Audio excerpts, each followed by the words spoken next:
Ladies and gentlemen, what's going on? Welcome to the show. I will be attending the RapsCon and Raps VIP in Long Beach on August 2nd to the 4th. I'll also be doing podcast interviews, so if you're interested in getting in an interview with me, please contact me via email at allwrappeduppodcast.com. Head over there for more information to set up time and date. This episode of the podcast is brought to you by the 3rd Annual Raps VIP on August 3rd at 8 p.m. in Long Beach, California, right after RapsCon. This event is hosted by the IBOW, Dub IR, and Rapper Mapper, with sponsors like Orfold, 3M, Avery Dennison, along with tons of additional sponsors, networks, tools, and shops. Raps VIP is a totally free event by the rap industry for the rap industry. Everyone is welcome and all aspects of the industry are respected and supported. They'll also be having a classic car show with wrapped cars from the 50s and 60s. And what's an event without a little bit of competition? So they'll also be doing a die-cast car wrapping competition. There'll also be a live broadcast with yours truly from the Raps VIP event and some sit-down talks with some industry leaders. For more information, check out rapsvipevent.com. They'll also be posting some information and some updated stuff on their social media account. So head over to rapsvipevent.com to get any more additional information about the event. Now here's a brand new episode of All Wrapped Up. So I would get started doing those decals, and I had a little baby monitor. So I would just set my baby monitor next to the printer, and I'd go upstairs and like eat or watch TV and come down like when it was done printing and swap out an ink cartridge and stuff like that. But that thing was just so damn slow that was the best, most efficient way to do it. Just so I could, after school, let the thing print for hours on end.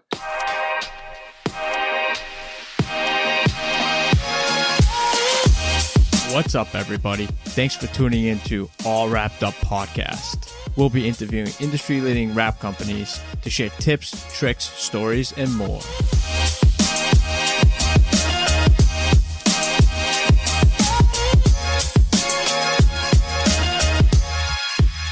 All right, so we'll go live. We've got Charlie Johnson from CJ Signs. What's going on, brother? Hey, how we doing? I'm doing well, man. Doing well.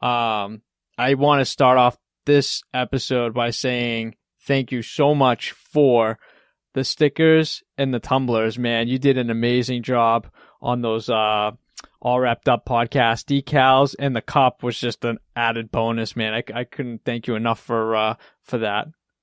Oh, you're very welcome. You're very welcome. We got this laser engraver here back in January, and been playing around with it and doing a lot of neat things. Just it's really a lot of fun. Kind of a different creative outlet for us. I just want to make cool stuff, man. That's really all we want to do. That's awesome. Yeah, you've got a boatload of services at your facility and stuff that you do. So what type of services from start to finish do you actually do at your shop? Getting started, I mean, the main thing we first started getting into is just the decals and different graphics and stuff like that. We're targeting more of the vehicle wrap stuff now, mostly commercial stuff, really not doing any color change work at the moment. We do a ton of window tinting. One of my guys that's been with me for about 10 years, that's really all he does for us is the window tint install. So we're probably booking anywhere from 15 to 25 cars a week, whether that's full cars or just fronts or whatever. But, wow. That pretty much covers it. We do, a lot of printing and stuff like that. The laser engraver has been, just a kind of a fun addition to play with. I bought it, last winter, kind of hoping to have some time to play around with it. And then once spring got here, we got so damn busy that I really haven't had as much time as I would like to play around with it. Yeah, well, so what type of cool stuff are you kind of engraving? Obviously, the tumblers are a big thing, which are super cool. What else have you played with? Those tumblers have been a lot more popular than I would have thought. We've been doing a ton of those things, and what's cool is kind of been incorporating those with our existing customers. I mean, we're already doing some work for them, and kind of like what I did with you, I just did like a one-off, like, hey, here you go, and they've been placing orders with us on those. So that's been fun. But wanting to get into more doing like, acrylic signage. We've been doing a lot of like wood, different almost like plaques and cut out like wall words and stuff like that. So it's really just a whole nother thing. I mean, we've been doing the printed decal type stuff for so long, so to be able to cut stuff out, I mean, it just adds a whole nother layer of like dimension. Yeah. Last week we did we went out to a local business and we just cut out some like 1/2-inch white acrylic and we stuck it on the wall out there, and it looks super cool. Just the dimension when you get in there, you see like the shadowing coming across the letters. There's just nothing like it. It just really looks awesome. That's so sick. How big is the engraver? So the work area is like 55 inches by like 36. So, it's a pretty good size unit. Yeah. I mean, we're not able to do as much as like a guy with like a CNC or anything like that, but, we can still make some pretty decent sized stuff with it. That's super cool. I love it. And you got a little bit of everything going on, which is great. Tell me what you have planned for this week, or how you ended your week last week, job wise. Let's see. Right now in the very back shop, we've got a 28-foot enclosed trailer that we're doing removal on. We started the removal on it last week for a local high school, and then this morning we had a box truck dropped off that it's getting like I would say almost a full wrap, like the sides, the back. We're doing some stuff on the cab of it as well. We're getting a Polaris side-by-side dropped off tomorrow that we're, this woman, she bought, side-by-side and it had camo graphics and she didn't like it. She wants monarch butterflies. So we're gonna get her hooked up and get some butterflies on that thing for her. Wow. So, and in addition to that, this morning we had a brand new Tesla 3 dropped off that, Kyle, my installer, he's got the windows all tinted on it, which that car in particular is kind of tricky because the back window on that thing is like humongous. 50 inches. Yeah, it's ginormous. So yeah, we had to special order a 60-inch roll of window film, which most of the rolls we use are like 40 inches or something. So we had to special order that, and then he actually, with every job you get into, you get nervous about what you're going to run into, but he actually knocked out the back window on the first try, shrunk it out really nice. I got in there, helped him, I basically just like shine a light in there so he can see where to cut it out. Right. And then had to help him a little bit, just getting the film on the install. But other than that, he knocked that thing out. It turned out just beautiful. That's crazy. So the majority of your jobs are window tint at your shop. What sparked you to get into the window tint? Is it something that you had picked up? I really don't do any of the window tint. I just kind of help Kyle. He does all the installs with that, and it's probably depends on what time of year it is. It's definitely a good portion of our business. I mean, we got a lot of different wraps and stuff like that going on as well. But Kyle's been an installer for I think 10 plus years, and I consider myself to be pretty particular when it comes to stuff. He's worse than I am, man. He's like just super, super picky, but he really does just an awesome job. In which to do window tint, I mean, you really have to be that critical. People are bringing you high-end cars and stuff like that. You really got to pay attention to what you're doing. Oh yeah, definitely. I was looking through your Instagram. You've had a couple Ferraris. A couple Ferraris, like those little hatchbacks. I don't know what models those are. Yeah, what is that? The white one, I think it's like the California T or something like that. Yeah, that was an interesting one. That was the first Ferrari we did, and then he liked it so much that he brought the same guy brought his second one. So, wow. So that was fun. But yeah, we've had a few Dodge Vipers in here, different Corvettes, Range Rovers, Teslas. I mean, and of course we still get people that bring us, a 98 Buick Park Avenue. We still do those too, but so we get a good mix of everything in here. That's cool. So he also does that window tinting, and then he helps you with the wrap portion as well, which kind of go hand in hand. For sure. We back probably 6-7 years ago, when, we were starting to get more into the wraps. He and I both went to the Justin Pate wrap classes over in, we had to go all the way to Cincinnati because the Chicago one was booked, but it was really an awesome class for us. We got a lot out of it. So that was really nice. Nice. Was that just kind of like the introduction to wraps and or the advanced one?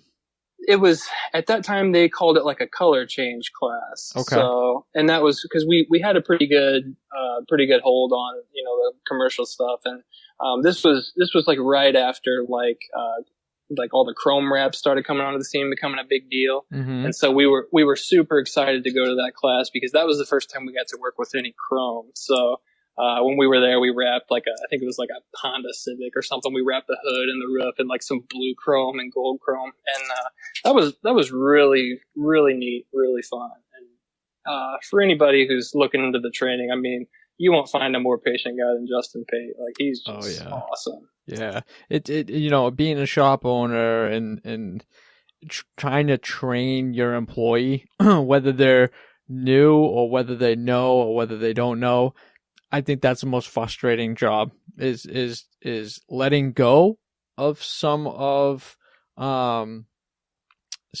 install and let them kind of figure it out themselves, and then trying to explain to them how to do it. Me personally, patience wise, I could never, I have a lot of patience for certain things, but one of those is not my strong suit for sure. And I give props to Justin for, being so patient and being able to articulate the proper way to explain something that people just really just get it. You know what I mean? For sure. Yeah, it's one thing to try and learn yourself, but then another to try and teach, like you said, and teach your employees. I mean, and we do the best, we can, but I mean, pretty much all my guys have been to one of Justin's classes. So, and it's been super helpful for us. That's awesome. Have you taken any more additional classes or any training further since then? The only classes I've taken back in, I think, 2008, I took one of the like early on like Roland classes. It was with the guys from Digital Effects, like Dallas Fowler and I forget the other guy's name, but I took one of their classes up in Chicago, and then we did the color change class in Cincinnati. Nice. But I'm very interested in the 3M stuff, Mm-hmm. and I think like the whole training course and testing and stuff like that. But from my understanding, that's like a week long you have to dedicate to that. Or if you do the certification part of it, yes, I think it's like a week.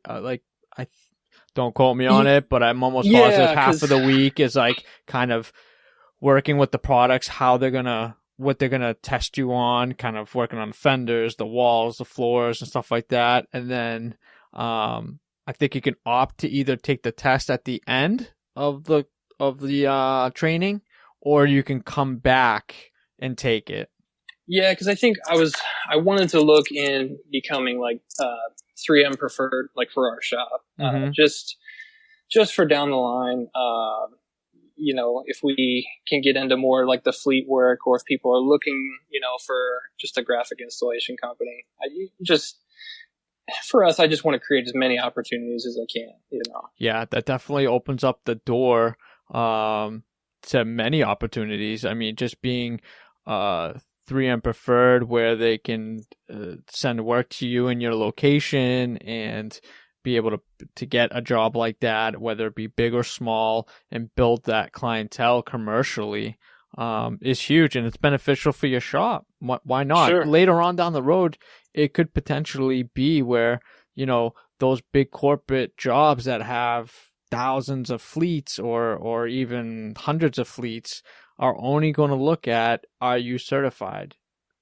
Whether it be 3M or Avery or Oracle, do you have something that accredits what you do in this industry? And I think I think that's kind of where it should go, because at the end of the day, why give it to the fly by night type of guy, or someone who hasn't taken their craft somewhat seriously to invest in themselves in order to benefit to get that job. For Why? sure. And I really think, I think it'd be good. I mean, I want to fly up there to Minnesota, check out their place, and I need to do a better job of getting my hands on some more of their material as well. I mean, we've worked with a lot of like the 180 and some of the 1080 and stuff, but some of the other offerings, the IJ35 and IJ40. I mean, I've never personally used it until, I guess last week we went and did an install with some IJ35 for some wall graphics, and that worked out really nice. I mean, wall graphics have always been a thing that like I've struggled with, or just really material wise. I mean, just not knowing what particular material to use. We had tried like some Orcal, like 631 on a local job here, and we ended up just fighting the install big time. And it just had me sour on getting any kind of wall graphics there for a while. So yeah. Wall graphics, I think there's big potential in that market. Yeah. I mean, wall graphics are very, it's very particular, what you use, because there's so much stuff out there. Even if you go outside of the box with like a MacTac, product. I mean, I've used things that are, semi-permanent, permanent, and, there's so many variables that go into doing a wall graphic, whether it be like a brick wall or just a regular plastered wall.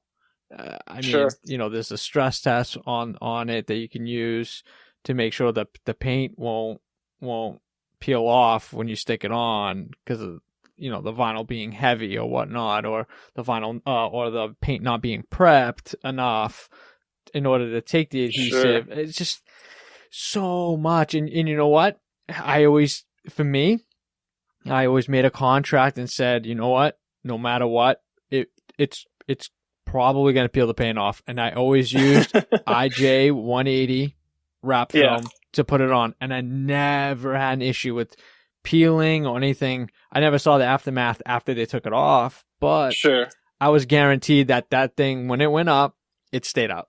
You know what I mean? Well, I think that's what's nice about the 3M is it's got a little bit more aggressive tag to like an Avery. Like, I mean, we use a ton of Avery here at the shop, but I mean, knowing whether or not that's going to stick to like a latex painted wall, just drywall or something. I mean, to me, I think that could be hit or miss. I mean, it's just a lot less aggressive than like the 3M stuff. So I think that'd be a good avenue for us to get into some more of the 3M stuff. I'm sure if I go and get certified that they'll get us through their whole product offering and get more well versed in that stuff. Right. No, totally. And not only is it practical with everything, but they go through the whole book, the whole selection of what they have, their recommendations on what to use, and all the schematics are there, as far as the post-heating temperatures for the floor graphics as comparison to the graphics you use for a brick wall. Like, all that's in there, and that's part of your test. I mean, that's stuff that you have to know, which would be great. There's just so many possibilities. What's crazy? I mean, there's a local guy that he comes in the shop and we print stuff for every once in a while. All the time he's like, I just don't even think we've reached anything close to the potential of where this stuff is going to go. I mean, it's just unbelievable. I mean, yeah, you could wrap the walls, you could wrap the floors, wrap the ceilings. I mean, the windows. I mean, it's crazy. Yeah. Sure. And now the introduction to Dynoc and all their new Dynoc patterns. Oh, I'm blown away by some of these guys going into like hospitals and wrapping all the walls and like wood grain and the desks and cabinets, and it's just unbelievable. Yeah, I mean, I think I spoke to I forget who it was, I forget which guest it was, but eventually we're gonna be putting all the wallpapering guys out of business as well with this adhesive stuff. It's phenomenal, man. It's just the power of the Dynoc is just opening up the floodgates to the architectural world. So, not only you wrapping cars and walls and stuff, but now you're becoming like an architectural type of designer where you come Sure. in, wrap the cabinets, wrap the walls, wrap the soffit. It's just, it's phenomenal where this is going, man. And it's, this is such at its infancy that, in five, even 10 years from now, man, who knows where this is going to take us, For sure. For You know? sure. And even commercial wise, man, have you, I know you said you haven't really gotten into too much of the 3M products, but obviously about the clear printed material that they're using to I'm aware of it. Yeah, it's like the 1080, the clear that just came out a few months ago. Yeah, it's like I can't see. There's so many fucking numbers, man. It drives me crazy. I don't know if it's like the 460 something. I think it is. It's phenomenal for the partial wraps, man, where the vehicle's white and you don't get that weird off-white color on a van where you got the bright white of the film when you get that fade transition. Well, one of my guys tagged me on Instagram. It was a shop a couple weeks ago that, it was like a white van or pickup truck, and it was all printed on clear with like the black ink. And so what's nice is like the artwork was so intense that if you tried to weed that out of just like regular vinyl, you'd be there all day. All day. Yeah. Yeah. Yep, absolutely. And you can still get all your gradients. You can still get all your drop shadows. All that can still be applicable to it. It's just the white is what makes it pop as soon as you take it off the background on the vehicle, man. And like I said, that biggest thing for me was always like when I did a partial and I would only do the back cab of, let's just say, an express van. I wouldn't touch the doors, but I would maybe do like a fade into the doors and keep the front of the car white. It's that bright white film right next to the faded 5-year-old white of the van. And it's just like driving by. Yeah, okay, you might not see it, but when you're just taking a nice picture of it, once you're done, it's just like, wow, that's so bright. Yeah, so blatant. Yeah. Using that material, game changer. Sure. We had a guy, probably a couple of weeks ago, stopped in the shop with one of the new Ford Raptors, and they're in the business of selling like hunting property and land and stuff like that. So he wanted to do like for the background, he wanted to do like a topography map. Nice. And that really clicked with me. I thought that would be a really sweet way because the truck was already white, and he was somewhat interested in doing paint protection film, which we don't offer. But I thought the clear wrap film would be a really cool way to go. That we could print like the topography background, get the logo in there, wrap it, and he's gonna get some decent protection on his paint from the wrap film itself, and best of both worlds, I guess you could say. Absolutely, because you're still laminating it the same way. Right. You're still getting that 4 mil, film on the car, which is half of what paint protection is at some. But still protecting the painted surface, which is great, and even too, changing the laminates where you're using something with like a metallic in it to add effect. Oh yeah. Man, they didn't have that 5 years ago. Like, right. You know what I mean? At least that I remember. I don't remember seeing any laminate only came in clear, optically clear for the perf, matte, or even satin as well. I think that was it. Sure. Those it's super cool options. to see it's so cool to see what like KPMF and some of these companies are doing with these crazy laminates. Yes, awesome. Yes. I like that they're looking outside the box and not just, re-engineering colors in their product line. And now they're shifting their focus into, well, the last process is lamination. How can maybe we can add something to the laminate as opposed to the printed stuff, at the end result and change that. Whoever sparked that instance, man, props to them, because that in itself now is opening the door to that type of avenue. For sure. For sure. We had a lot of really good luck doing some of the matte laminates on some of our jobs. There's a local company that does aftermarket Jeep products, and so on a few of their Jeeps that are just all done up, everything you could imagine. But we went with the matte finish on those. Mm-hmm. Those really turned out cool. One of them we did digital camo print on, and it was like a blue color with the matte laminate. And all their stuff goes to SEMA, and they said they had really good feedback from everybody. So that was really cool. That's awesome. Yeah, when you can interchange these things and just create a concoction of design, you're completely endless as far as your end product, which is great. For sure. Yeah. For sure. Yeah. Well, Charlie, dude, tell me how the heck you got into the rap industry. Well, when I want to say I was probably 15 or 16, I was in my parents' basement and got started with just a little 24-inch vinyl cutter, which was a Roland. I want to say it was like a PNC 960 or something for anybody out there who had one of those. Dude, but, I had one. Yeah, with the little buttons up, down, left, right on the side. I still have it. It's in my attic. Yeah, and you have to adjust the force with the little slider on the side, and do like 9 test cuts to dial in when you go from reflective to high performance. Yeah, that's awesome, man. That's old school right there.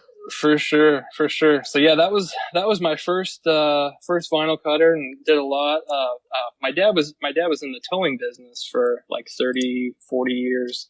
And so I kind of got my start, doing his tow trucks basically. Nice. So learned a lot, about vinyl and installs and all that stuff. So, we started doing his, and then which led into doing stuff for other companies.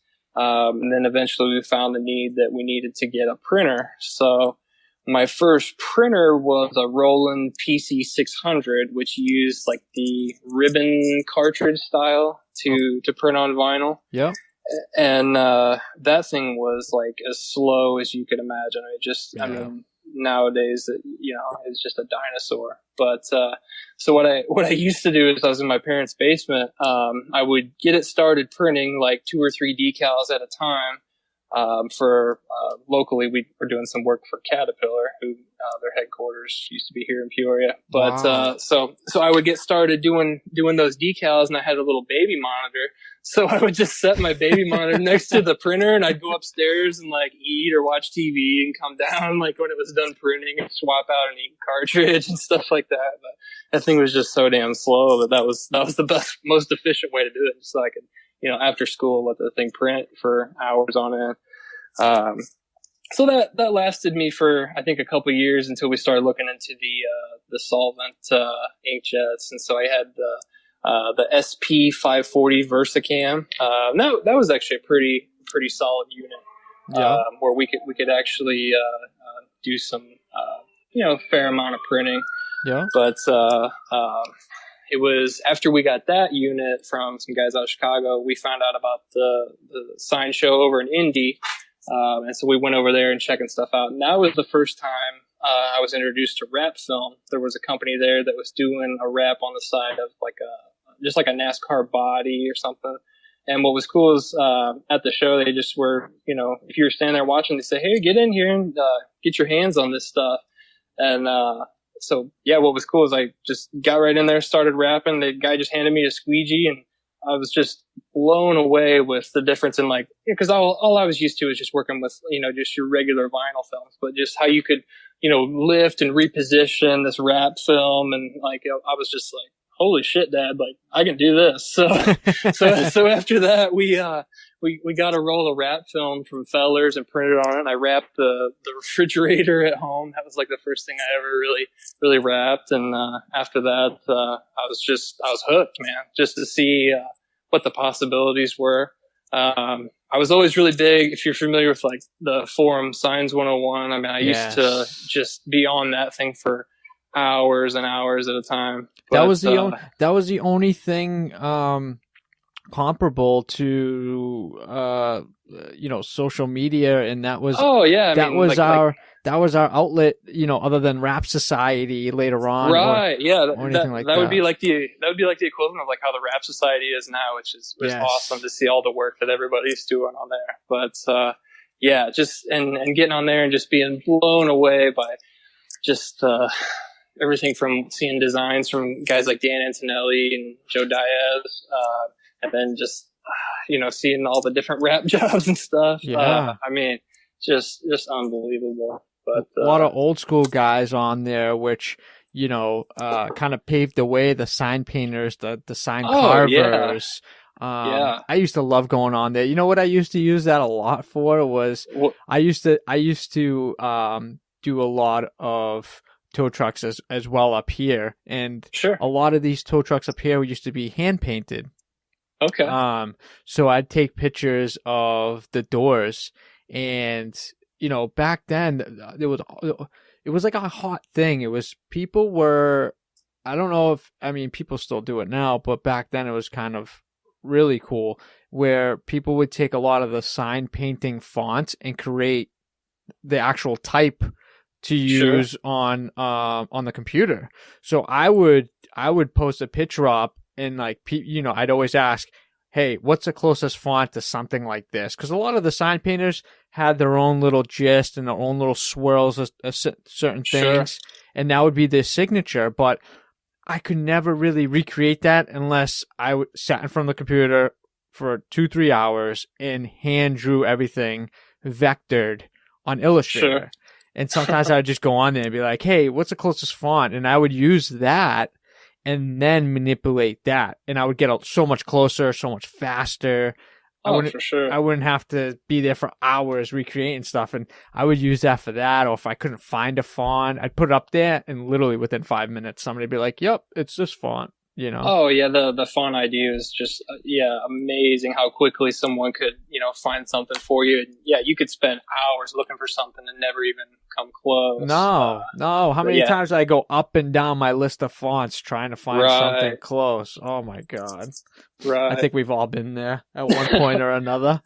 Oh yeah, and then like you said, the old school sign painters on there getting inspiration from a lot of the work that's on there, and then finding out about like letterhead fonts and sign fonts, and that just opens up a whole new window to just the design portion, and I was, back in those days, I was mostly just working out of Flexi, and so I ended up after high school going to school for graphic. They're basically the local college here, their graphic design program, and I wanted to learn Illustrator and Photoshop. That was a big deal to me after seeing the what was possible with the wraps. I'm like, man, I've got to get a better handle on design so that I could just broaden my offering. You know what I mean? You can only do so much in like Flexi or even Illustrator for that matter. In which you can still do a lot, but like for certain things, like you've got to have a decent like foothold in like Photoshop. So for sure, and I wanted to be well rounded as far as design was concerned. Just be able to do different things.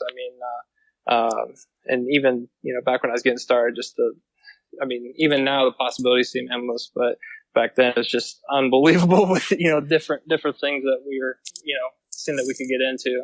How was the learning curve for you, getting comfortable using FlexiSign? I know it took me personally quite a while to kind of figure out the whole compounding, welding, and, especially when you're using multiple colors and you're cutting them individually, you know what I mean? Flexi wasn't that bad for me because it was like the first program I ever attempted to use, and which now we pretty much use Illustrator as our main go-to program. And once you get a decent foothold in Illustrator, it makes Flexi seem kind of backwards for certain things, And you're right. And for certain things, it makes sense. They've simplified a lot of things for people that are just cutting vinyl all day, But it's different for sure. But I can still do a lot with it. Yeah, that's the only thing. What was the other one? Sign Lab? Was it Sign Lab? Was the other one? Yes, there was. We'd see a lot of people using Sign Lab and Corel Draw. Yes. I never really did much with Corel. I played around with it here and there, and then Sign Lab I never really did anything with. But it's funny, the guys that were using those programs would rant and rave about them. So it just to each their own. Right. Right. So what year did you end up going into college to further your design career?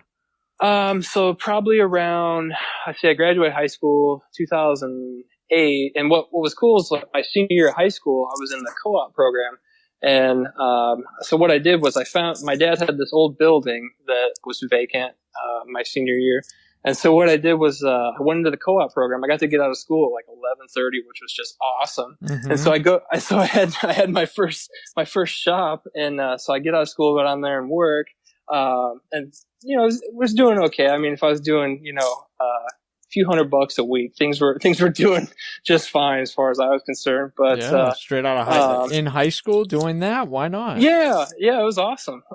So after I graduated high school, I got contacted by a friend of a friend to go wrap a van in San Diego. And so that was the first wrap I ever did, was where I hopped on a plane to San Diego, went out and wrapped a van, and then came back. But, wow. But after that, went and spent a couple of years, going through the graphic design program, which was just super helpful. I mean, I remember when I first went and met with one of the professors, and he showed, the different things they're able to do in Photoshop and stuff like that. And I'm like, yep, that's exactly what I want to do. So, that's right up my alley. For sure. Do you remember when you wrapped that van, what you actually were doing? It was just commercial? It was, so do you remember, who the name Mike Metzger?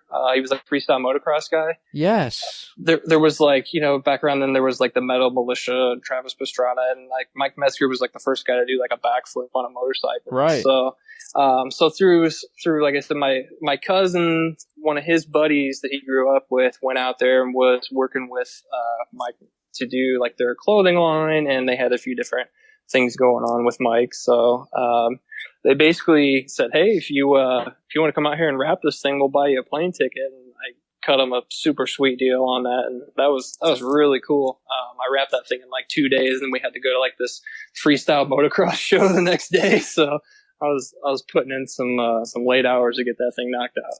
That's awesome. That must have been a trip. Did you get to meet Mike as well? Yeah. We went to the show and got to hang out at their booth and stuff, and like went to a concert afterwards. And it was a really good time. What was interesting about the whole trip, or the whole situation, was like it was like a week or something after I graduated high school, and then me and my buddies were working late at my shop just trying to get the graphics ready. I had to fly out on like early Thursday morning out of Chicago. I ran out of vinyl like Tuesday night, as I was like halfway done printing this wrap. So at like 2 a.m, we ran out of vinyl. And so my buddy who was there with me, were like, shit, what are we going to do? And I was like, well, let's just, drive to Chicago, go grab some vinyl, come back. And, so that's what we did. We drove through the night, came back, printed all the rest of the day, and then got everything packaged up, and then literally drove right back up to Chicago and got on a plane. So wow. I was pretty beat after that one, but you take on a job like that. I mean, what are you going to do? You got to get it done. Yeah, you got to do what you got to do, especially with something to that magnitude. And the opportunity probably only comes once for something like that. Yeah. I mean, at that time I was like 18, and like get to go do this. I mean, that was like the biggest deal in the world. I mean, I was blown away. It was awesome. Wow. Life could not be any better to do that. That must have really sparked your interest even further. For sure. To get into this type of industry. Yeah, and then to go do that, and then come back to Peoria, and then there's not a whole lot of people at that time even like, necessarily doing wraps, or there wasn't, the market wasn't there yet like it was in California or like other big cities. So, right. But it was cool to do that, and the experience, and so after that I kind of started to try and take steps to get better at it, and get ready, and hopefully I knew it was coming. I knew, if it was a big deal out there, 2, 3, 5 years, it'd be starting to be up and coming here where I'm at. So. Right. Which is great. I mean, I think, getting into college when you did, roughly 2008, you said?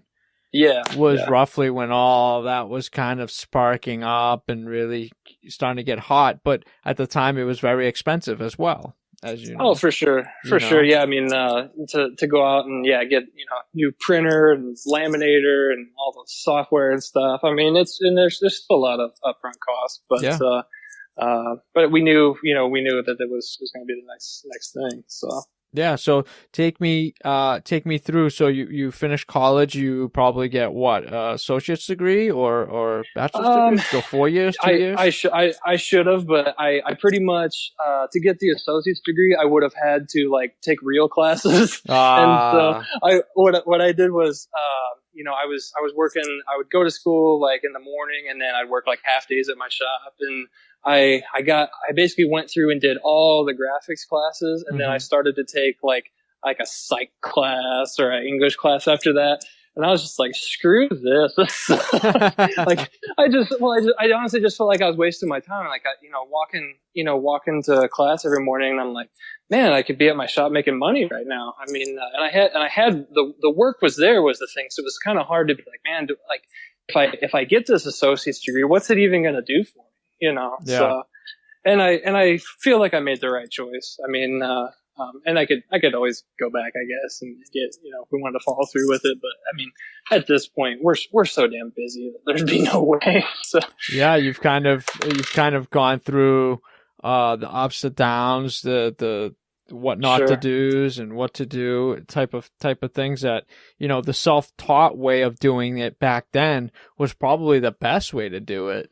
For sure. And I mean, like I said, the Science 101, there was a lot of help on there, and, learning from different people. And yeah, definitely School of Hard Knocks. I mean, what's nice is, that we've been doing this long enough. We've learned a ton just on different projects we've done, I mean, you don't always make a lot of money on some of them, but you sure get a lot out of it, Absolutely. Yeah. You might come out of pocket or it might cost you a little bit, but that's the type of thing you got to go through in order to, you learn and you make it up on the next one for sure. Exactly.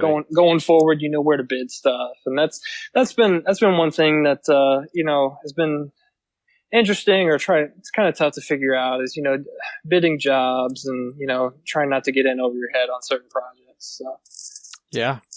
That's definitely, as you progress, you learn. And sometimes, whether when to say no sometimes, right, and when you know to say yes, that always kind of plays, and we always want to say yes to everything. Unfortunately, it's hard to feel like you pass up an opportunity. I mean, that's and one of the things I tried to do, after learning, some of the businesses, I tried to invest more in us as far as like our website and social media, just build up some credibility. You do some of those jobs where you don't make a ton of money on it, but you do a good job. You take pictures, and I feel like it shows good credibility for your business. Of like, hey, here we are, we're wrapping box trucks and pickup trucks, and we're doing some big work, and it shows when when you get an email from a large company or that has somebody that has a project they want done, they come to you because they say, well, looks good. Looks like they did a good job on the projects on their website. So it's been super helpful, and we've been able to I'm not going to say pick and choose, but we've been able to go after some of the projects we want to go after. Yeah, being well-rounded and having a large portfolio helps. For sure. And that's I've tried to really do well as far as our gallery section on our website, to show different stuff we've done. I really feel like for us the commercial wraps is a good place to be in. We'll see how things go. The guys and I were just talking this afternoon about if we wanted to get in some of the color change work, but on a daily basis we get some characters for sure that I'm not so sure that I'd want to, be dealing with them on a color change wrap, just because a lot of tire kickers, right? Yeah, tire kickers, and people can be funny about their cars. I mean, we had a guy in here with a 98 Corvette that he wanted to stand over our shoulder as his car was tinting the windows, and then had me wrap the bar that goes across the top, Yeah. And and it was a nice car. I think it had like 4,000 miles or something like that, but it's not, I understand it's his baby, but if you give us a break or get a little bit of trust going on, it's gonna turn out better, but some people don't understand that. Yeah. And I think that, looking from the outside in, I think that's a policy process type thing where, you got to draw that line, say, hey, listen, Sure. clients can't go beyond here. You want to take a seat on the couch while we do Right. it? No worries. If not, Right. we're not the people for you, because we don't like, if you're cooking dinner, you want me to stare over your shoulder the Right. whole time you're cooking dinner? You know what I mean? Right. Oh, it's too much salt. Oh, it's too much garlic. I don't think you don't want to be that guy. You know what I mean? For sure. And that goes to that. And I know I just talked to Charlie over at LE. He took the class for the training for the Avery business training, and he's learned a lot through that. That might be an opportunity too when they come up. I know it was a pilot test for the program, but if they continue to do it, that'd be great. I would love I guess I'll have to listen to that. I would love to see what he had to say about that, because I was real interested in that class, but I would have to fly down to Texas, and we've got at the time. I mean, I got a baby at home. He's like 6 months right now, so newborn. Congrats, man. Yeah, thank you. So I'd hate to. It'd be a tough time for me to try and go do that, and I'm, you look at the cost of that class and what they have to offer, and I'm just, like you said, it's a pilot or whatever form. So I'm just curious to see what they get out of that, and I hope they get a lot out of it, because I feel like there's a lot that, guys in the industry have questions on, especially just related to like pricing or just, running your business and stuff. I feel like pricing is huge, Pricing is very huge, and it's always a soft topic to be talking about on the podcast. It's everybody's got different demographic where the pricing where you're at might be $3, $4, $5 more than where I'm at, and down South Florida, it might be $3 or $4 cheaper than where you're at. Florida's tough. It's man. There's no like equal playing field, man. It's just it's one extreme or another. It's incredible. I honestly can't believe it, and not that everybody wants to talk about their pricing on here, and spill the beans, but sure. I mean, all you have to do is make a couple phone calls. You kind of can judge where they're at, Yeah, you can get an idea if you just kind of figure out like some square footage and stuff. And we went on vacation down to Clearwater, and I talked to a shop owner down there, because if you drive around, there's a lot of you can see anything from like the flea market guys to the more established shops. And so I went and talked to a guy that was in a real nice shop, and he just said, you've got to get your money on this stuff, he knew better than anybody what he was up against, down there with like low ballers and stuff like that. And that's it. I went into his shop down in Clearwater, and he had 4 or 5 wraps going on like at that time when I was in there, and I was super impressed. I'm like, man, how's this working for you? And that's what he said. He's like, you got to get your money on this stuff. You can't give them away. You gotta cover your overhead, pay your bills, man. Yeah, you get eaten alive real quick.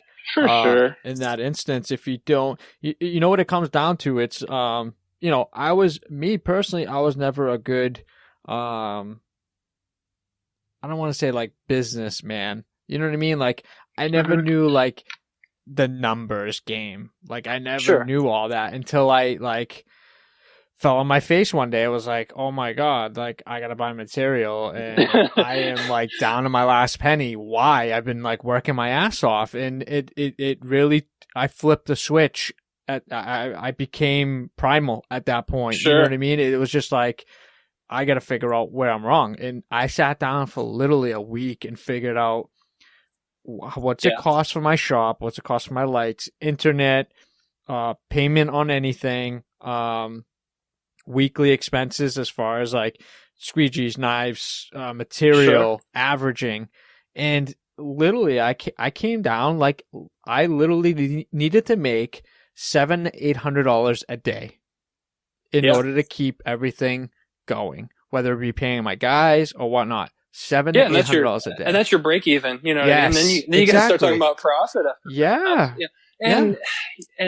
And my dad always used to say, profit is not a dirty word. Right. You know, you've gotta get your money. I totally get that. And that's what, you know, I've been in the same boat. We've got into some jobs.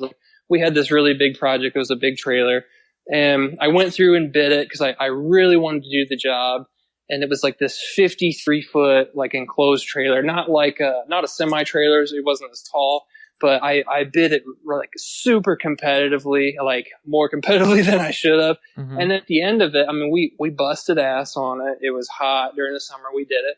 At the end of it, I looked at the numbers and I'm like, man, I got to do better on the next one. Like, yeah, it wasn't there. By the time I had 2 or 3, wrap kits in this thing and ink and time, and, at the end of it, I'm like, man, there's just no way. So going forward, I was able to kind of look over my numbers, and the one we did after that, I bid a lot better. I'll say, increased my square foot price by a few bucks. And at the end of the next big job, I was way more comfortable. So, and I think that's big. Yeah, I mean, do you now go by the square foot just because it's a lot easier to manage jobs in that manner? We use that as a guide, and like the guys and I, we were just like before you called.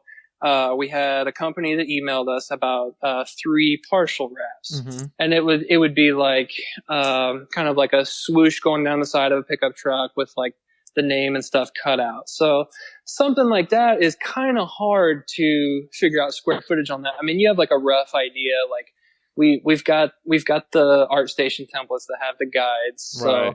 So we pretty much figured, okay, this is going to be almost full coverage on the side minus the fender and around 2 door handles. So we just kind of, just use it as a guide. You know what I mean? It's not going to be a end all be all, but, and so, one thing we're trying to do with our quotes is I'm trying to turn around all of our quotes within, at least 24 hours. I mean, this one we turned around in like an hour, just looking at it, talking about it, figuring out the material. So, right.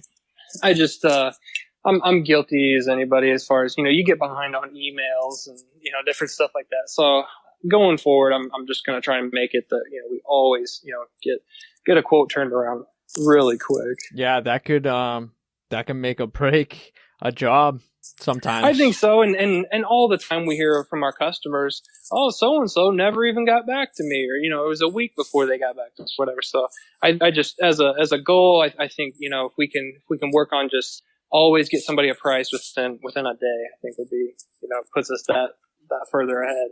Yeah, definitely. I always ended my day, doing emails, 4:30, 5 o'clock end it. And I ended my day doing a bunch of quotes till 6.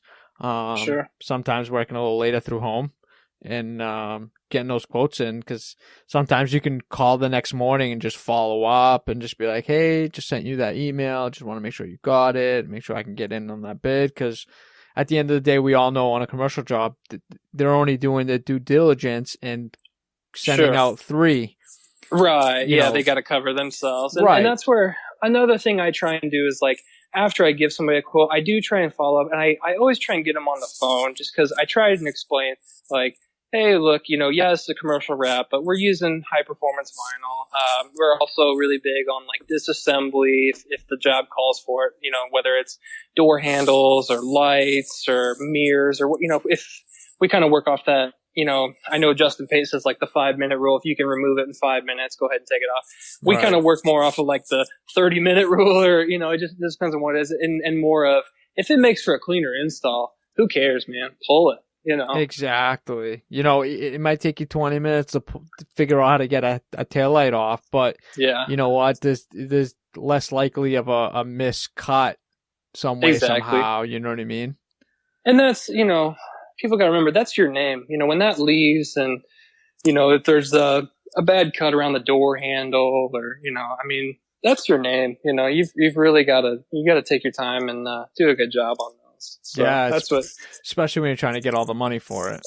Yeah, exactly. And that's what, and so when I do call somebody and kind of follow up with them, I explain, hey, look, yeah, we are not the cheapest, but here's why, Right. And I feel like even people in our industry, I feel like that'd be good for everybody to kind of get in that habit of, hey, look, I'm not out here trying to, beat everybody necessarily. I want to, do a nice install. And, at the end of the day, we want to get a fair price for it.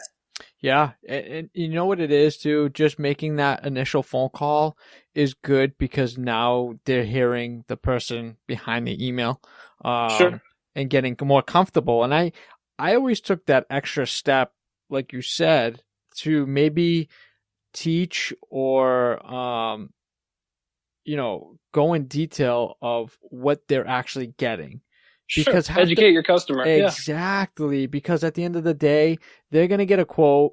Okay, great. You quoted 3M. I always would write the product, the product I'd be using within the quote. That way they knew IJ180, CV3, cast wrap film with 8518, gloss laminate, blah, blah, blah, blah. Like, I would put it in detail where when they read it, they're like, oh, shit, this guy, like, actually told me the exact model, brand, everything. He knows what he's talking about, exactly. Yeah. And sure.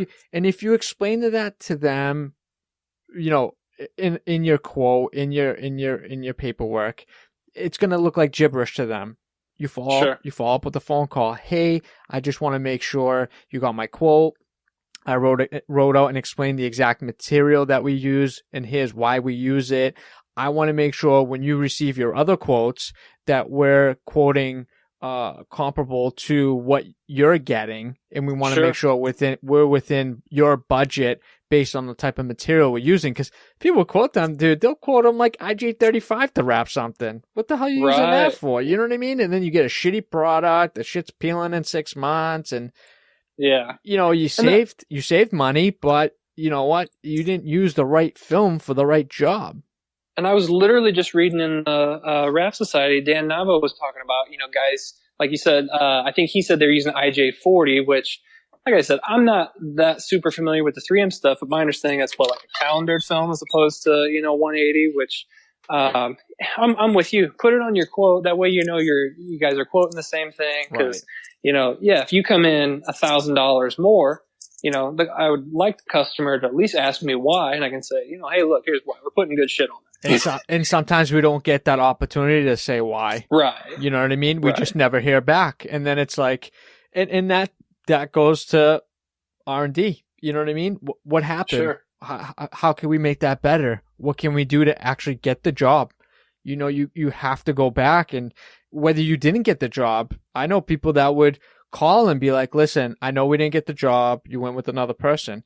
How could I have made it better? You know what I mean? Sure. Some people might be ashamed by that. I want to know. I would like to know what I need to do in order to get that job. And they would either respect that, or they might be like, hey, your price was too big. It was way too high. And that way, hey, okay, maybe let's go back and run the numbers. Maybe we messed something up. You know what I mean? And it could just go right down the chain. Just those little things to do once in a while, maybe every few jobs a month, just to make sure, see what you didn't get and acknowledge you didn't get them, and maybe see why and ask why. I know people would just tuck their tail and be like, fuck, I didn't get that one, but maybe I'll get them next time. You know what I mean? But I think another thing that's been helpful for like what I try and do is like when I do follow up with the customer, you can get a pretty good feeling, when you talk to somebody. If you're like, let's say you're quoting a $4,000 wrap job, and they thought they were looking for something in the range of like 1,500. You know what I mean? And they're pretty much just like, hey man, that's quite a bit more than what we want to. And so I'll say, hey, look, what's your budget? And then they'll, a lot of times they'll tell you, say, hey, look, we can't spend more than $2,000 or whatever. Right. And so what I like to say from there is like, well, we can definitely work within that. And I even would like to, can we, do something nice that maybe does better than what you expected? You know what I mean? Like, maybe we, maybe we do a little more, but we should, but we still come in at your budget. And at the end of the day, you have a nice wrap when we get done. Yeah, you come in 1995. Exactly. You know exactly. what I mean? And then you still wrap the mirrors or the door handles or something like that, just to, it still looks better than, just being the cheapest guy and nope, that wasn't in the quote, Right. And two, knowing what type of, I always ask what type of vehicle you have and what color is it? Because for sure. Because if you didn't get the job on the full wrap job, well, can I sell you on a half wrap? You know what I mean? Can I make, do I have to wrap the fenders? Do I have to get into the hood? Could I print cut a hood design to save you money and still make it look like a wrap? You know what I mean? It all comes down to options nowadays. I mean, I'd rather do 4 partial wraps in one day than 4 wrap jobs in one day. You know what I mean? Well, there's a lot less hardware removal required. Just makes it a lot easier. You can get a lot more done. Yeah, I agree. I totally agree. I wanted to ask you too. So I want to ask you about your crew, who you have working with you at your office, and everything. Sure. So right now there's me, of course, my window tint installer, Kyle, who's been with me for like 9 years, going on like 10 years. Like I said, he handles all the window tint stuff. He helps out with, different projects, wraps and whatnot. He and I have been to, wrap classes and stuff. So he's, pretty got a good foothold on pretty much anything we need to do. I've got one other guy who strictly does install.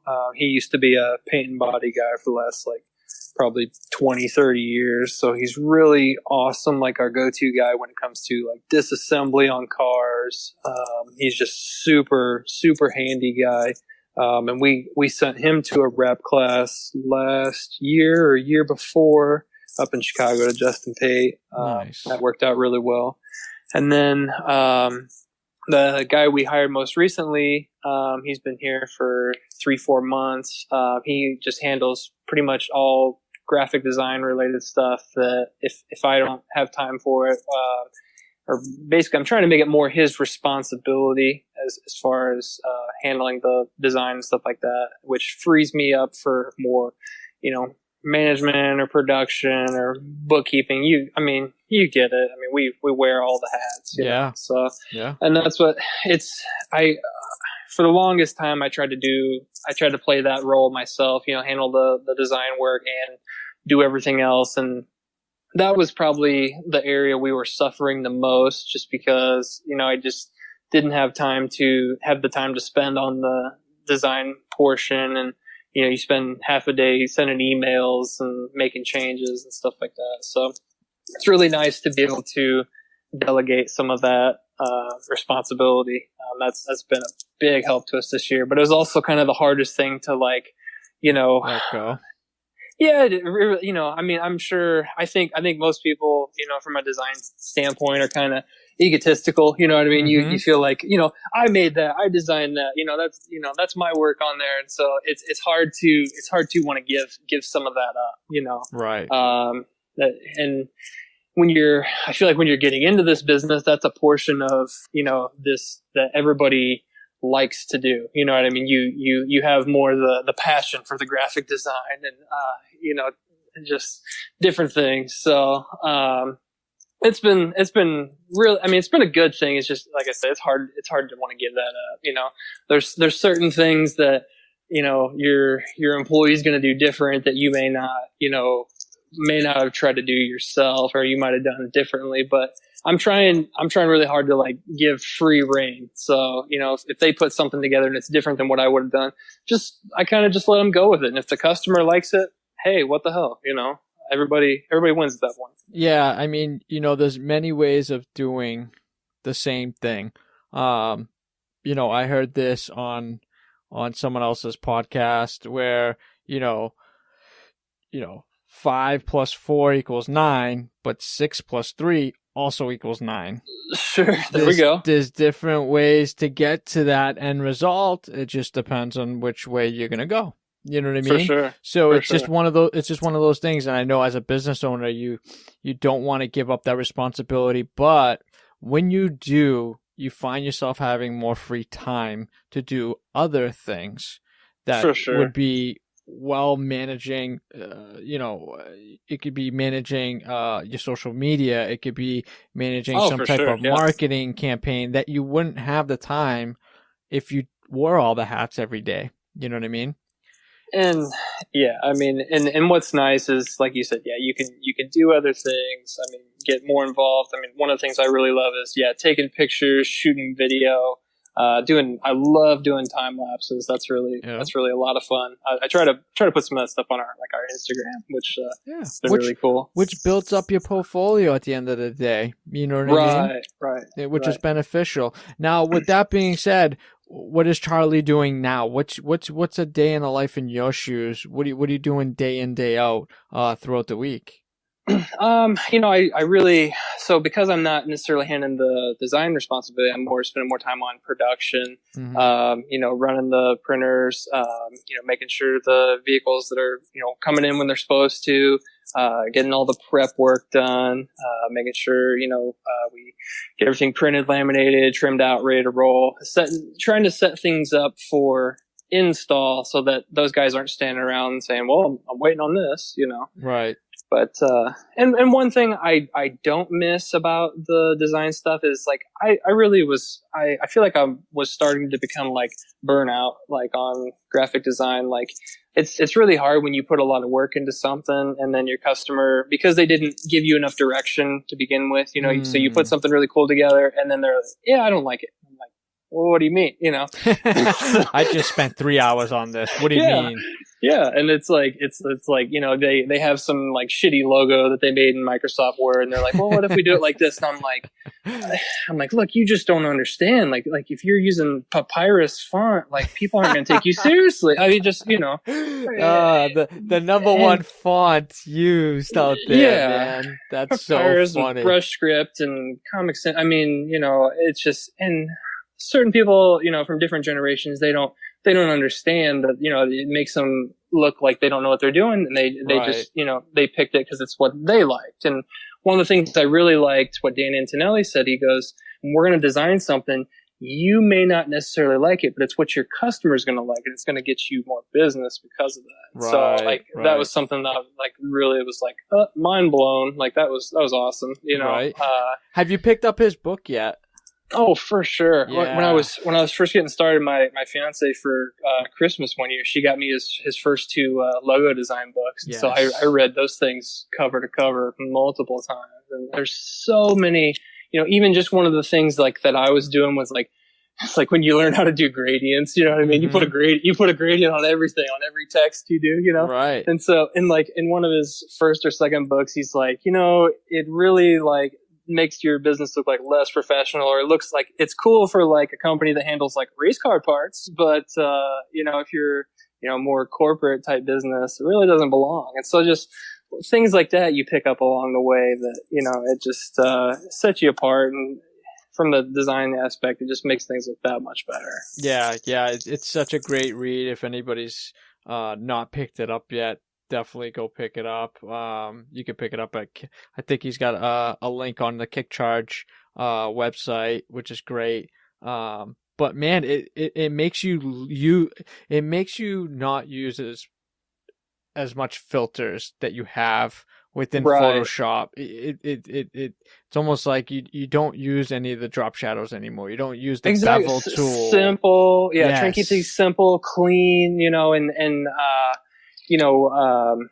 around me, the race car scene is really big, the doing wraps for race cars and stuff like that. And on those, that's all you see are, multiple outlines and effects and drop shadows. And that stuff doesn't necessarily carry over into, like, a design for, a more corporate client or a fleet or something like that. You really want to keep those things, just much more basic or simple, however you want to call it, but it ends up looking better. And so getting people to understand that, like, less is more. It really is. Yeah. When you sit back and you're looking at that vehicle from 10, 20 feet and you're able to read it. The Squint Test, man. Yes. Like, that's what I really want to push that on, like, everybody who works for me. Like, just if it doesn't pass the Squint Test, and Joe Diaz is huge on that, the Squint Test. If you can't see it, or if you can't squint and still read it, you're not going to be able to see it from, 50 feet away. So. Yeah. It's crazy. It's crazy. That's part of the thing that like burns me out so bad from the design. I sound like I'm like whining over here, but I'm so tired.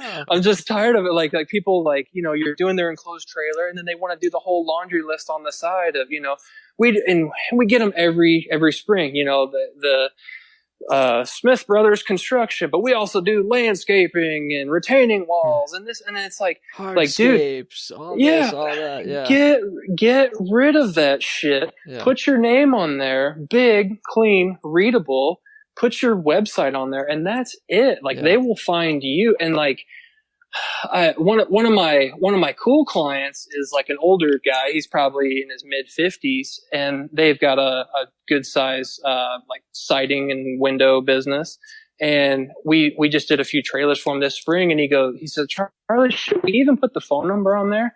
And I said, if they see your name, what do you think they're gonna do? He goes, well, they're probably gonna pick up their phone and punch it in. I said, dude, there you go. They're gonna find you with Google. Like it's fucking pointless to put a phone number on there at that point. It's just, what do you think? Like you're going to get like a phone call from a guy in traffic? Like, yeah, I mean, you're totally right. It's like, put your laundry list on your website. That's where that's where all your information should be. So it shouldn't be on your truck.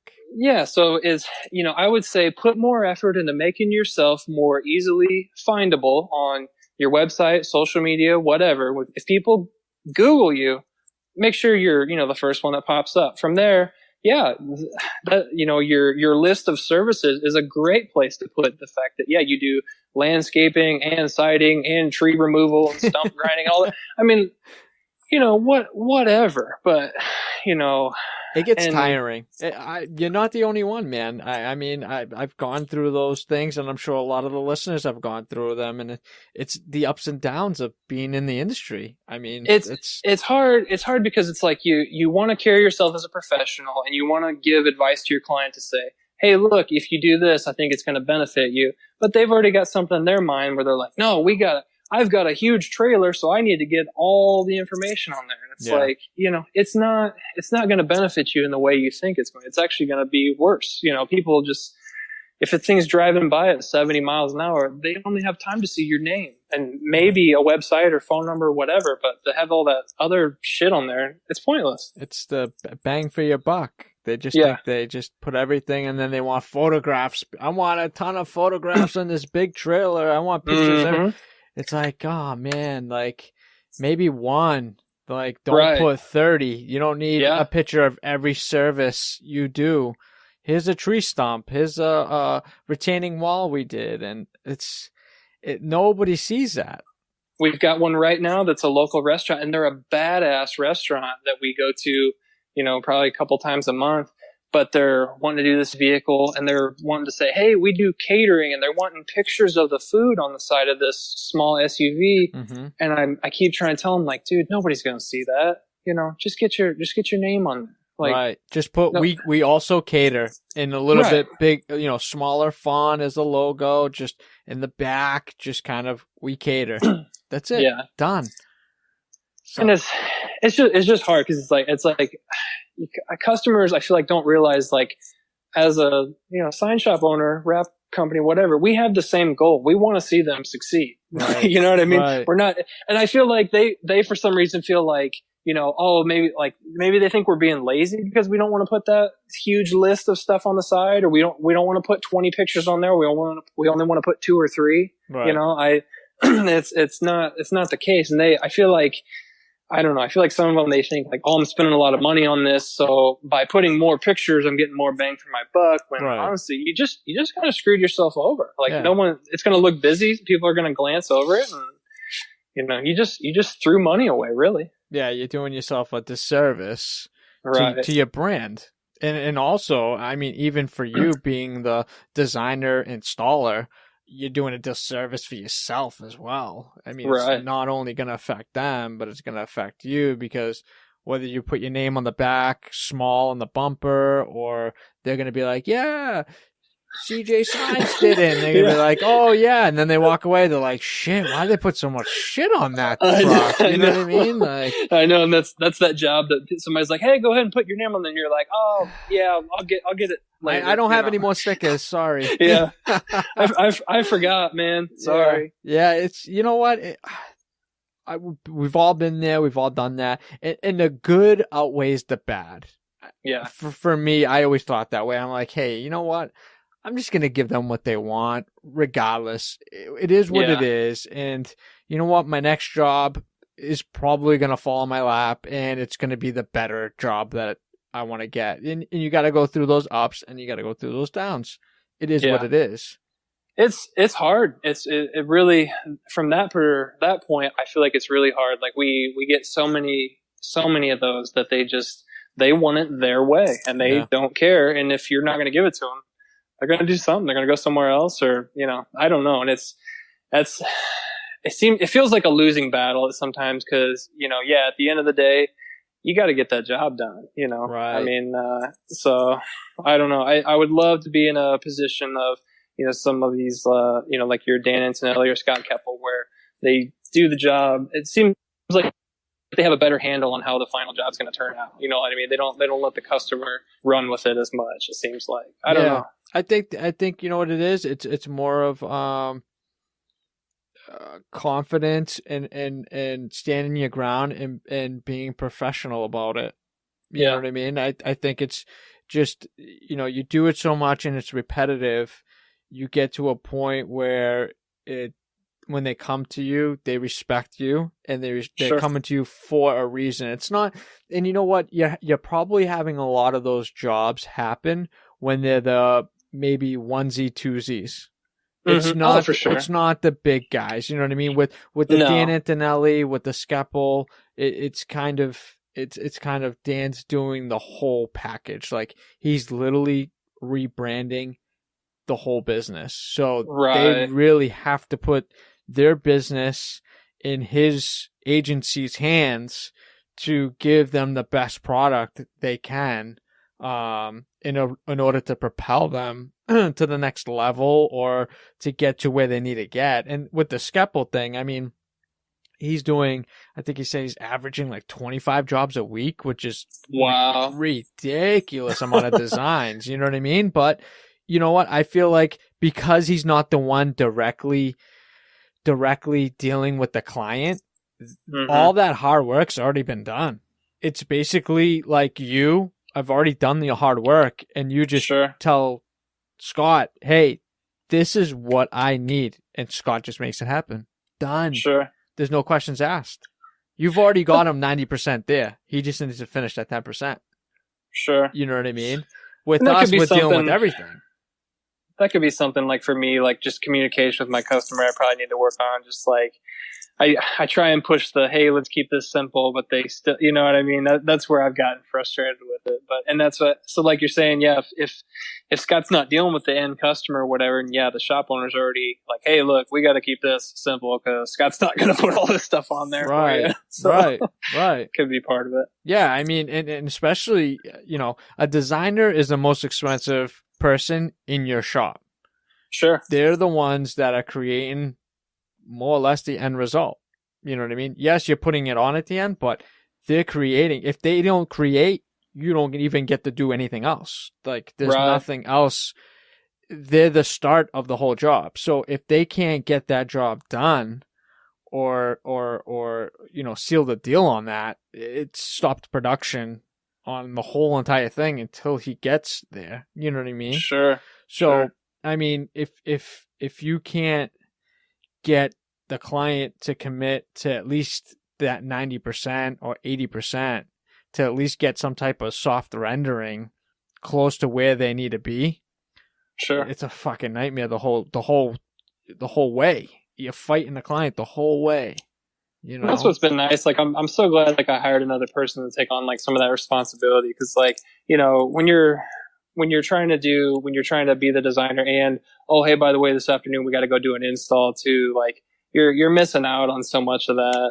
And that's what I should have hired somebody sooner. You know, like, we moved into our new shop a couple of years ago here, and everybody kept asking me, "Are you busier? Are you busier?" And I'm like, "Well, shit, I've always been busy, you know." But Right. I didn't realize like how just like completely overwhelmed I was like last year with just always having just so much to do and not ever getting anything done, and you know, certain things fall through the cracks or whatever. So I'm really trying hard this year with, you know, bringing on another person. I'm just trying to put more like systems in place, you know. So like I said, with turning our quotes around really fast, you know, and then from there, let's get them a design within a certain time frame, and then get it scheduled, get it done, and you know, and then after it's all said and done, let's do it again. Let's repeat that process, and that way we're just kicking ass with everyone that comes in. I feel like, you know, with doing that, like that's how I feel like we can grow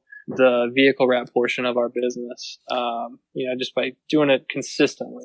Yeah. Do you feel like that's like the hardest part of being a wrap industry owner? Do you feel like that's?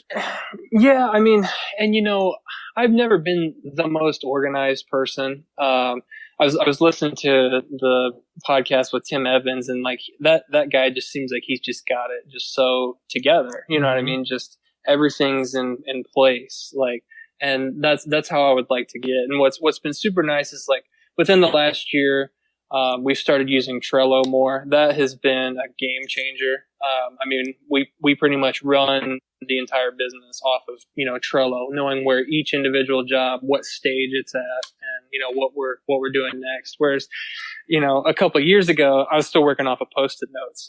So, and I hate to admit that, but I know there's probably someone listening that's like, yeah, that's me right now. Yeah. And it's you know, getting us on Trello and getting organized has been such a game changer. I mean, we're just so much more productive. I mean, just establishing, you know, a print queue, you know, knowing what's, you know, if the printer's just sitting there and I'm like, what am I supposed to be running right now? And so we're so much more efficient because of it. And I'm trying to apply that to all areas of this business. Yeah. I mean, just because you can visually see it and you probably can see it from anywhere.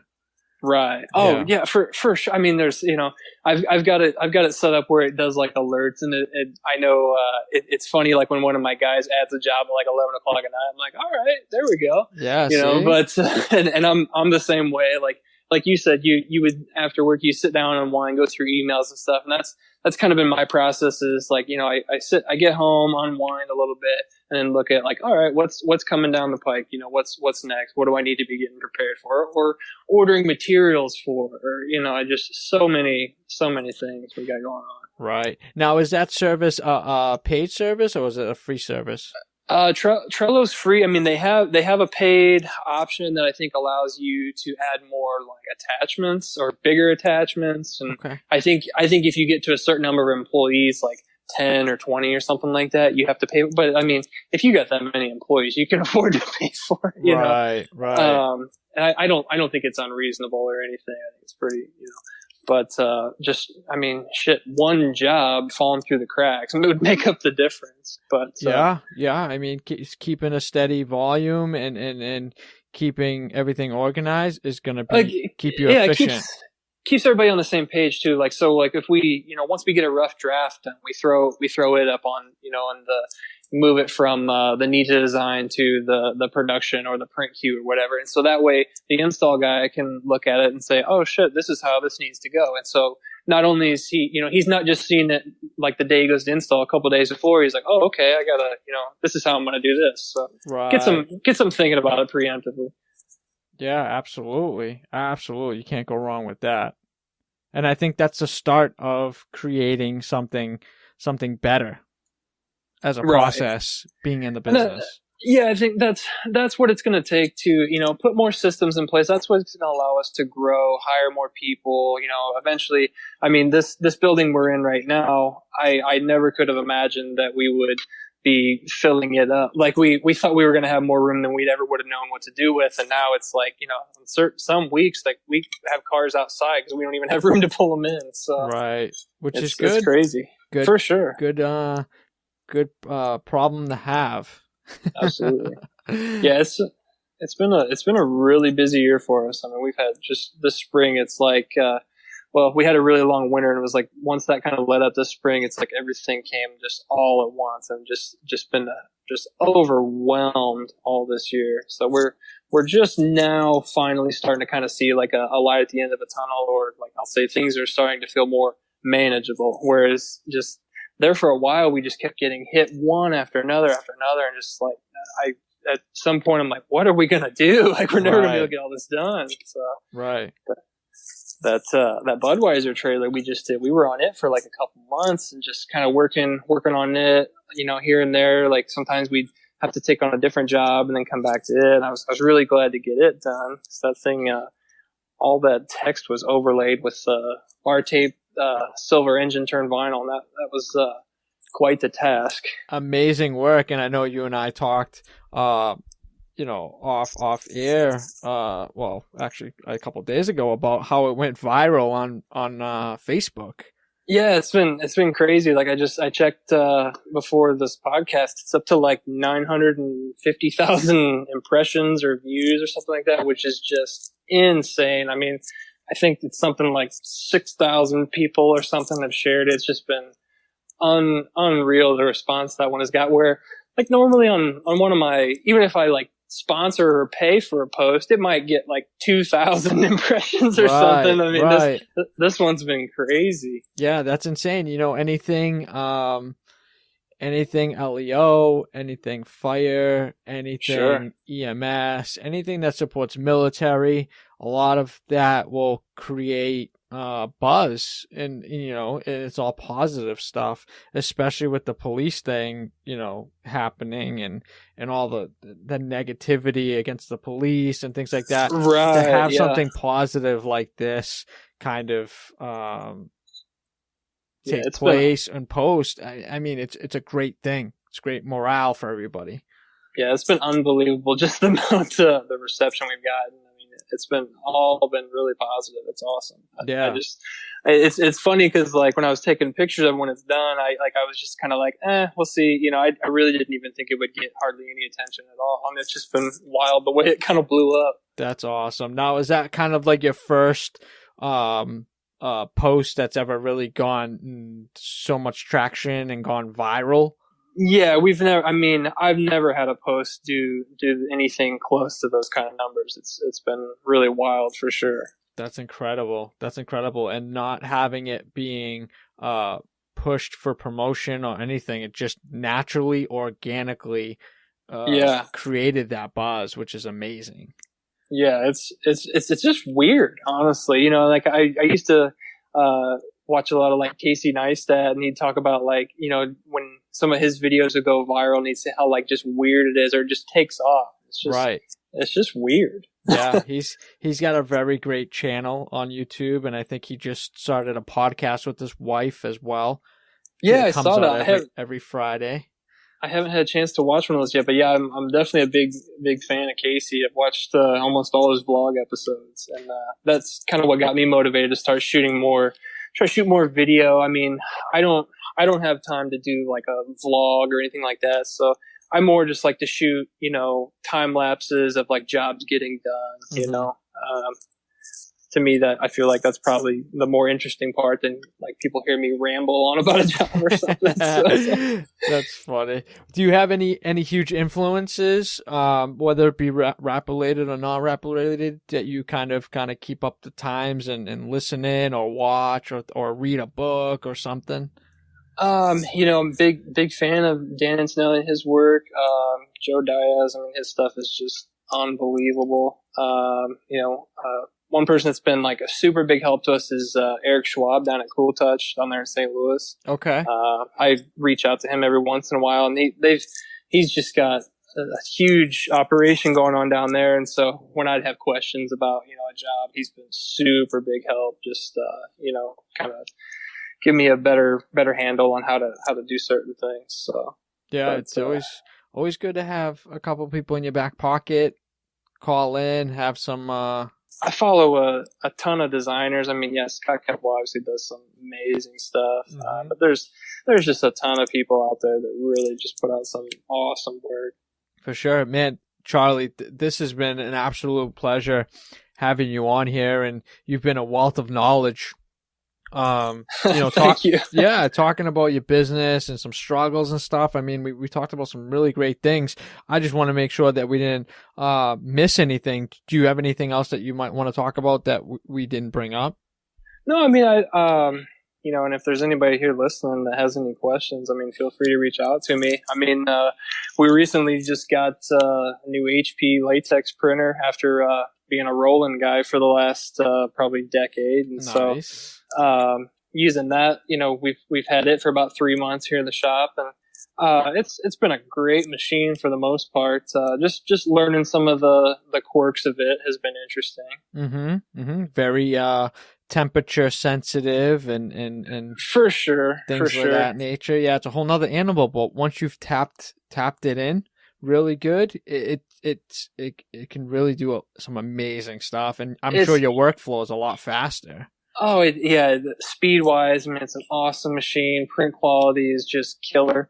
And I'm running, I've still got, I've got the HP Latex printer, and I've got a roll-in solvent right next to it. And so what we've been doing, still get a lot of requests for just like little, like small jobs or one-off jobs. So I'll run some smaller stuff on the roll-in and, more like bigger jobs, wraps and stuff on the HP. Cause, I'm still kind of playing with the quirks of the HP as far as, you have to feed down a couple, a foot or so to prevent like head strikes on it. So just working with that. We've kind of been playing with some of the vacuum settings and stuff, but just little things. All in all, it's a killer machine. I would definitely recommend it. For sure.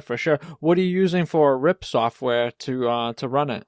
Just running everything out of Flexi. Yeah, man. I think that's such a great, a lot of people don't know, but it's such a great RIP software to use. I know Muto also uses Flexi to rip all their files, which is great. A lot of great options with it. If it's a great price point to use, it's better Absolutely. than like Caldera, which is, you're gonna be talking top of the line. Well, and with Flexi, because we're still cutting a decent amount of vinyl, and so what's nice is like our workflow. We print on the HP or the Roland, and then laminate it, and then I use a Graphtec as our regular vinyl cutter. So what's nice is with Flexi you can print the Graphtec crop marks, and I mean it works seamlessly. I mean, and I've had really good luck with the Graphtecs. I mean, most of the time when they're working like they're supposed to, they're spot on accuracy. Right. They're probably one of the top cutters out there right now. I personally had a Suma cutter, which was really great at the time as well. But I wish I would have gotten the Graphtec. It was a little bit more money for the Graphtec, but it's worth every penny. I've heard a lot of good things about the Sumas. I mean, I've never owned one, but it'd be interesting. Just from what I've read, they say the Sumas, they track really well. They definitely do. And I had the convenience of having one in my town. They had a warehouse here. Wow. I literally went there. I demoed 3 versions of what I wanted, and I literally, they took the crate, that's awesome. wrote a check, put the crate in my truck, and I drove home that day with it. It was great. I couldn't believe it that they actually had a facility here. It was like literally 15 minutes away from my shop, which was great. Wow. Yeah.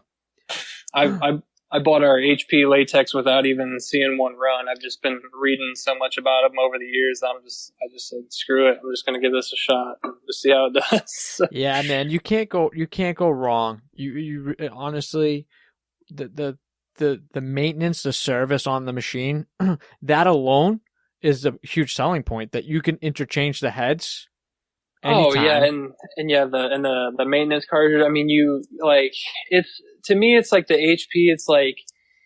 It's like simpler, or even like if you want to say it's like dumbed down. Like you don't have to do as much like maintenance wise with like a Roland. You have to get in there and clean it. It's not like that. It's not a fucking service call. You know what I mean? and it's not like anybody looks forward to get in there and like cleaning the print heads on their solvent machine. Yeah. Like it sucks, you know. So Yeah. I definitely it's nice. I mean, I hope you know, like I said, I've only had it for I think 3-4 months. So yeah, I hope it holds up as well as the Rollins have for me in the past. Yeah, I think, you know, no matter which way you slice it, it's kind of, you know, preference, and to have both. Not a lot of people have both. I mean, you have both there. It's a win-win for you, man. Yeah, it's been nice. Like I said, if you have somebody that just comes in and like real quickly wants to do like a, you know, short run of some decals or something like that, you can fire up the Roland and be cranking those things out in no time. Right. And the HP, you know, when I first got it, I was kind of complaining a little bit, like, man, this thing takes a while to like get going. But man, once it goes through its heating up and stuff like that, right, it just flies. I mean, it is just like speed like you wouldn't believe. Yeah, the quality is really good on even a you know, a more faster speed, and you know, it's time is money. You know what I mean? Oh, for sure. If you're not losing quality, why not? You know? Exactly. Nothing wrong with that, you know? I mean, I don't know what the schematics are as far as per square foot, how long it prints. I don't know if you know that, but it's probably a lot faster than a Roland. Well, you know, and they advertise, you know, whatever it is, but I can tell you just from running it that this HP will do circles around the Roland once it gets up and going. Yeah. We had just like a pickup truck wrap in here probably a couple months ago. And I think we started printing it around noon, and by like 3 o'clock, I mean, we had everything just done, ready to go, throw it in the laminator. I mean, it just rocks, where that would have been like an all afternoon affair with the solvent machine. Yeah, man. I mean, you know what your capabilities are. Even when I had my HP 540V, which was a complete workhorse, I knew that I could print, it was 52.5 inches comfortable. Sure. With a little bit of room because of the pinch rollers, by 6 feet. 6 feet. So that's 4.5 by 6 feet. That would take me 1 hour to print. Oh, wow. 1 hour, dude. You needed that baby monitor like I had. Dude, you know what? I had it upstairs. My office was huge upstairs. So my production room and my install bay was downstairs from this garage office shop thing. So, you know, I had my printer in there, and I knew, because they didn't have a take-up reel for it. So I would literally have to put a table in front, drape it over the table, make up my own little take-up reel with a core. And as it came out, by the time it got to the end of the table, it was dry enough that I can roll it to itself. And I would tape it to the core. And every 25 minutes or so, 30 minutes, I'd go back upstairs, roll it before it hit the floor. Dude, it was a shit show. I can remember doing that with as the Roland SP 540, and no take-up reel. And so the first wrap I ever did, we printed it in like piece by piece, you know what I mean? Yeah, you'd sit there, and I'd keep like this old blanket in front of my printer so a bunch of dirt wouldn't get on the prints, you know? And same thing. Just sit there and roll it up, and check back every 15. It's funny. It's funny to look back and see how far we've come. It's really cool. We've all fucking done it. That's the thing. And nobody says shit. Nobody takes pictures. Nobody's documenting it. But to have people say it and be like, holy shit, I thought I was the only one going crazy, putting a table in front of it and draping the thing over it. It's like, hey, if there isn't a way, you fucking find a way, right? Yeah. My first laminator was like a Dage or whatever. Oh my God, I had one. A piece quick of mount. shit. Yes. Oh man. How many times would that thing fall off track? Oh, terrible. The fucking rollers sucked in that thing. Yeah.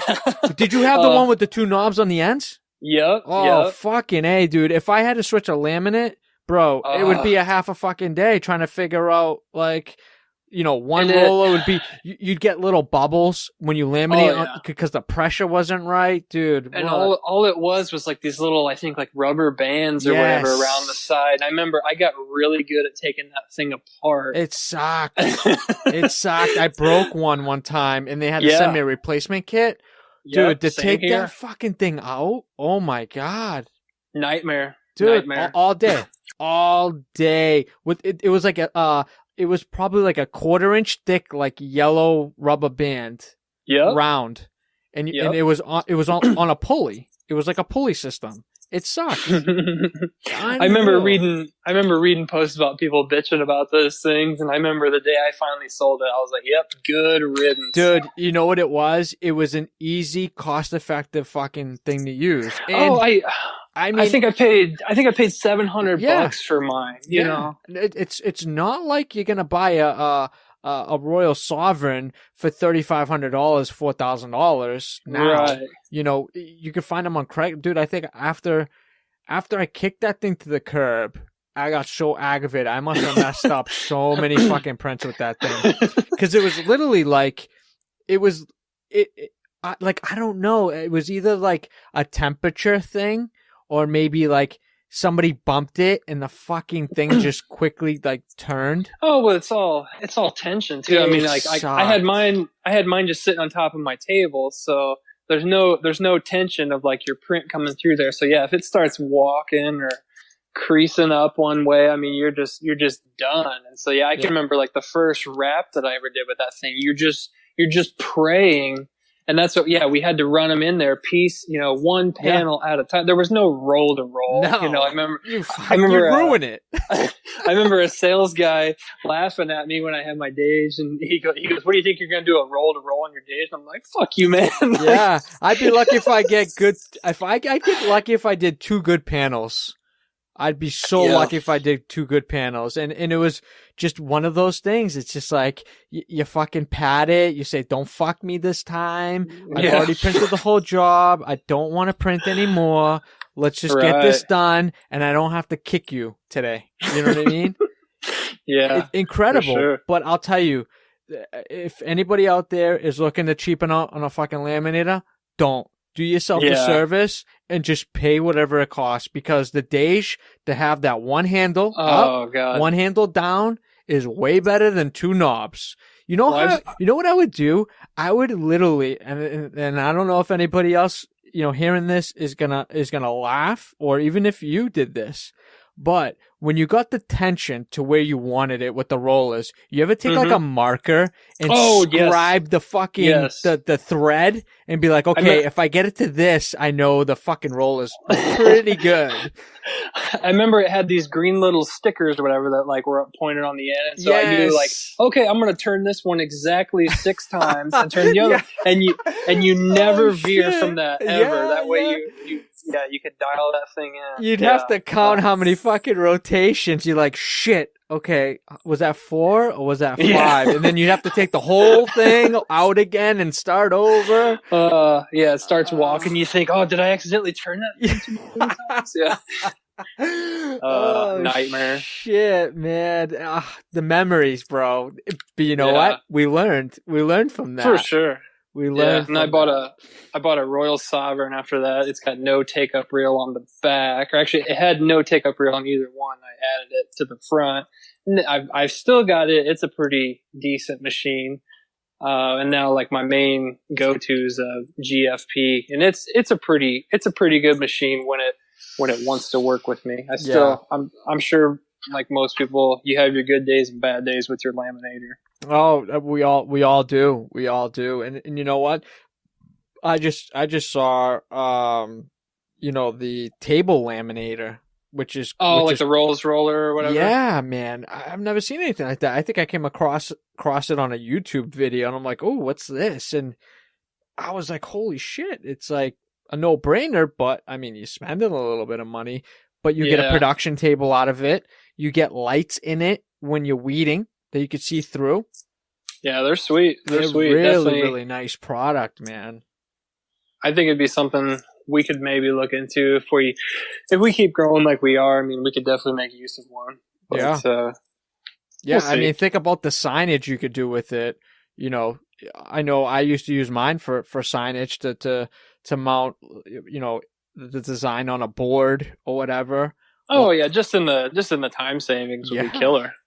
You kidding me? Hitting it with like a 12-inch squeegee or something like that. Who wants to do that? That shit sucks. Yeah. I mean, granted, we have the bill collector, which is a nice product that you can use that kills the square footage. I use mine on a lot of like storefront windows. Yeah, like window perf comes in pretty handy. Yeah. A lot of great products out there to cut time and to be more efficient. I can't say enough with Yellow Tools. I love Yellow Tools brand. They've got so many tools, man. It's just I'm like a tool whore. I'm always kind of buying shit. It's the things that I might not think that I'll ever use. I just have, because you never know. Oh, they've got really nice stuff. I ended up for my rolling, because we were having problems with prints drying.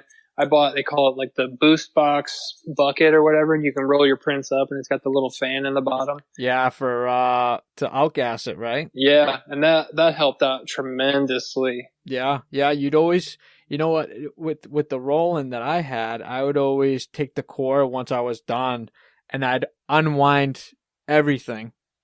So it's just like a big kind of just roll.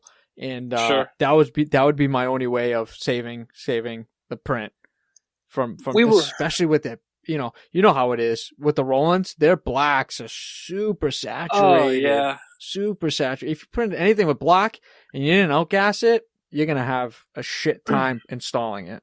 Oh, you'll be in hell. You'll just be fighting it. But, and we've tried to play around print profiles and stuff like that. But, then you're not putting enough ink down, so the fan box has definitely been a big help. I mean, and kudos to them for making something like that. I know the box is a little bit pricey for what it is, but it's more than paid for itself just in time savings. Yeah. If you have to outgas it. Don't skip that step. You know what I mean? Oh, for sure. And like even on stuff where we're in a hurry, like if you put in that box for like an hour, that's still like sometimes the equivalent of like 10 hours of it just sitting with no air movement through it. Or right. It does a nice job. Something's better than nothing. Sometimes. Absolutely. Awesome. Charlie, dude, it's been an absolute pleasure having you on the show. I appreciate. Yeah, thank you for having me. Yeah, I appreciate you taking the time out of your day to come on here and share some stories and have some laughs, man. Yeah, not a problem, man. Let everybody know where they could find you on social media and your website. So Instagram, we're just at CJ Signs. Facebook.com, I think /CJ Signs. You can find us on there. Website is cj-signs.com. We're local here, Peoria, Illinois. Number here at the shop is 309-676-9999. If anybody out there has any questions or needs help or anything like that, I'm always happy to help people out. Perfect. Awesome. Charlie, absolute pleasure, man. I can't say enough good things about your operation, and honestly, I wish you and your team the best for 2018, man. Well, thank you so much. Thank you to everyone for tuning into the podcast, and thank you to our sponsors. Thank you to the 3rd annual Wraps VIP event in Long Beach, California on August 3rd. Make sure to head over to their website at www.wrapsvipevent.com for more information. And thank you to all our listeners. If you liked our content, share it. Give us a rate and review. Till next time, folks, that's a wrap.